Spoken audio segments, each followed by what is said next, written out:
me speaking in Ossetian. Because it turns out these people are actually Ossetians who are concerned about war. He says, I'm praying, every night I pray for peace.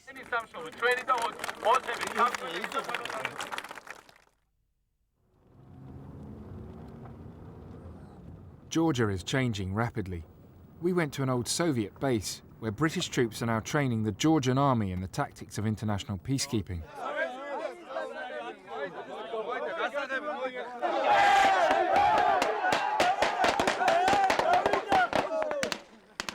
Local medical students added a touch of realism.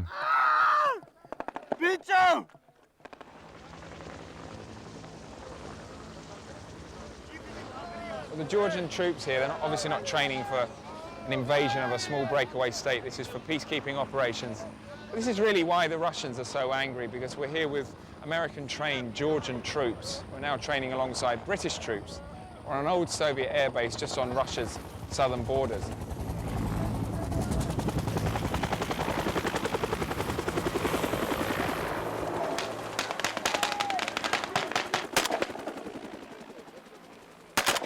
All they've ever been trained in is Soviet doctrine and war fighting. So this is completely new to some of these guys.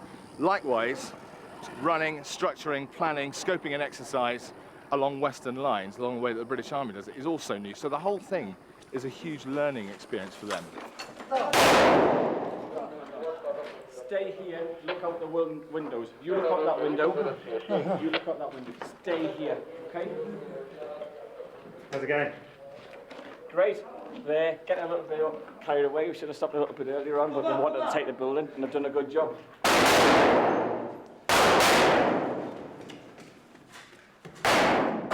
Much of their military hardware has been provided by America. What did you think of how the Georgian soldiers handled things today? Were you impressed or by what they did? It was quite impressed by their discipline, very aggressive. Is that good or bad? Too aggressive for peacekeeping, but in a lot of other aspects where they need to be aggressive, great. But when we left the peacekeepers just down the road, we found Georgian troops preparing for war much closer to home.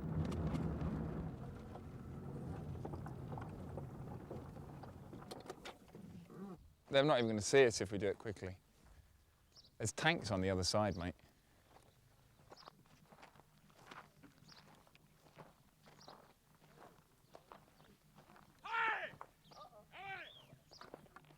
We were just trying to get close to a Georgian train that is just behind me, loaded with tanks, armoured personnel carriers and artillery. And they're shouting at us now. Look, it's full of people. There are always people there. Where? Yeah, there is. The train there is full of troops. Stop. Wait, 1 minute. Keep filming. Just keep filming. It shows that, you know, on the surface, Georgian politicians might be saying, oh, well, we're trying, you know, we don't want there to be a conflict. But underneath, the reality is they're clearly absolutely prepared for it.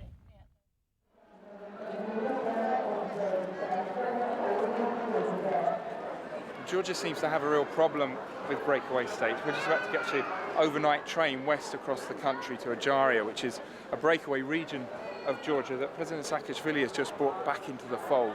And that's the reason why South Ossetia and Abkhazia are so worried.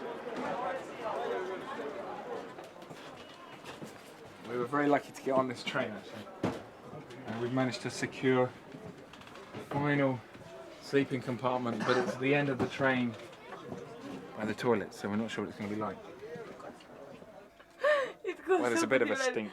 So we're going to try to get the window down, but as soon as we push it down, it goes up again. Oh, tiny little bit one.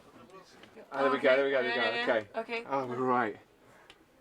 We'll survive. In Soviet times, the Black Sea resort of Ajaria was a favourite destination for Soviet holidaymakers and the old Communist Party hierarchy. But more importantly, it's the country's major oil transit port.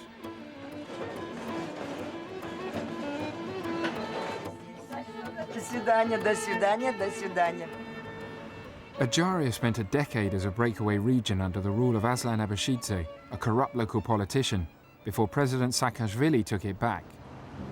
I think we need to have a word with our driver. He's a undercover cop, or he's got some useful props that help him to get through traffic jams. This is fantastic. Can I buy one of these? This would be so good in London. So he is a police officer. Yes, it turns out that he is. He's off duty. We should Ну stay. сейчас да, отдыхаешь. Yeah, he's on holiday now.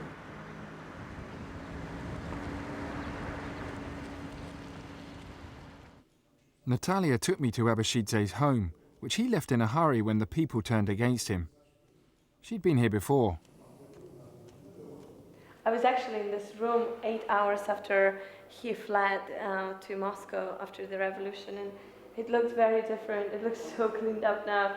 There were glasses with unfinished cognac on the table. There were pictures, scattered personal photos, just scattered through the floor.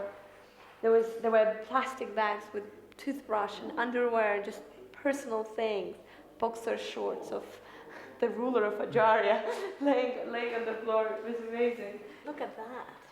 How tacky. How tacky is that?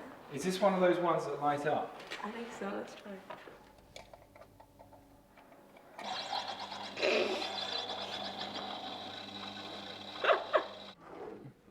See if he's left any stationery. I'm running short of post-it notes. Oh, hang on. He's got some business cards. Imagine giving those out at a party. Hi, who are you? Oh, I'm the dictator of a small autonomous republic. And this is an interesting room. This is a personal room of General Netkachev, an officially retired Russian general. He was the man who trained the paramilitary forces of the former regime of Aslan Abashidze. And he was a man who was very welcome at his house, as many other Russian politicians, including Mayor of Moscow, who is a big personal friend. What do you think, Will? I'm not sure it works with the trainers. I hadn't fully appreciated until we came here just how strong and important Russian influence in Georgia, in the breakaway states, still is. I mean, even now, more than a decade after the Soviet Union collapsed, Russia still calls the shots